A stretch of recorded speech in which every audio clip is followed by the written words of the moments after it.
Hi, welcome to my YouTube channel. ඔන්න මම අදත් කුකුල්ලු හදන අයට වැදගත් දෙයක් අරගෙන ආවා. මේක නම් අනිවාර්යයෙන්ම කුකුල්ලු හදන අයට වටිනවා. හරි එහෙනම් අපි යමු වීඩියෝ එකට.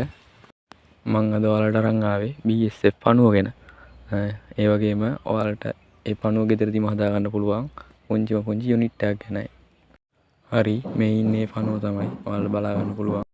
හරි අපි යම් මේක හදන විදිහ බලන්න ටක් ගාලා. මේක අඩු ගෙදරෙන් හදන්න පුළුවන් හැමෝටම.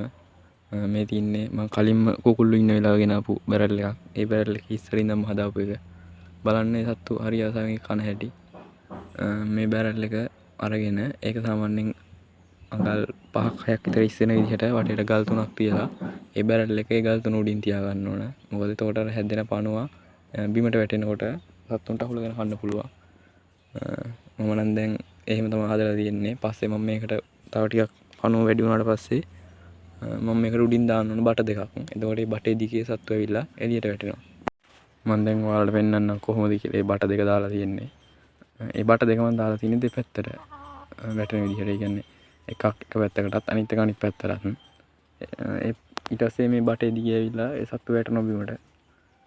දැන් නම් අර සත්තු පෝෂණය වෙලා ඉවරනට පස්සේ එළියට එනවා. දැන් නම් සත්තු වෙනවා එළියට.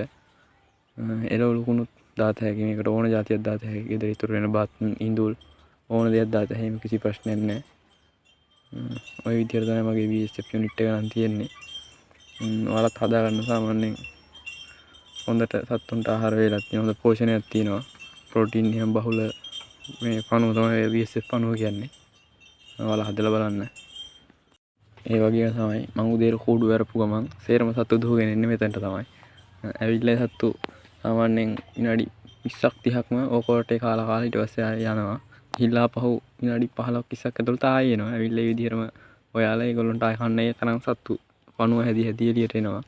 මම නම් කියනවා ඔයාලටත් හදාගන්නයි කියලා. සාමාන්‍ය සත්තු 100ක් විතර හදනවා නම් මේ වගේ පෙර 5ක් 6ක් වගේ තිබුණා නම් සත්තුන්ට හොඳටම ප්‍රමාණවත්. මේ ඉන්නේ ඉතින් පොර කුකුලෙක්. මං ගාව ඉන්න වැඩි පොර කුකුල්ලු තමයි. උගුස්සන්ට සුපිරි ගොදුරු පොර කුකුල්ලු කියනවනේ. ඒ වගේ කුකුල්ලුන්ට හොඳම කෑම BSF පණුව තමයි. ප්‍රෝටීන් එහෙම තියෙන නිසා. ඒ වගේම මම එළවලු කුණුත් දෙනවා මේ සත්තුන්ට. අතරමැදි විදියට තමයි. ඒ එළවලු කුණුයි මම හවසට වෙනම කෑම වේලක් දෙනවා. ඒක නිසා සත්තුටියක් දැන් නම් පෝෂණය අවුලක් නැහැ හොඳින් ඉන්නවා. ඒ වගේම ඔයාලට පුළුවන් මේ වගේ වතුර බහැලා යන තැනක පොඩි වලක් හාරලා තියන්න. එතකොට ඒ සත්තුන්ට ඒකේ පණුව හැදුනට පස්සේ ගන්න පුළුවන්. එහෙනම් මම අද ගිහිල්ලා එන්න යාළුවනේ. එහෙමනම් අපි ආයෙ අලුත් වීඩියෝ එකකින් හම්බ වෙමු.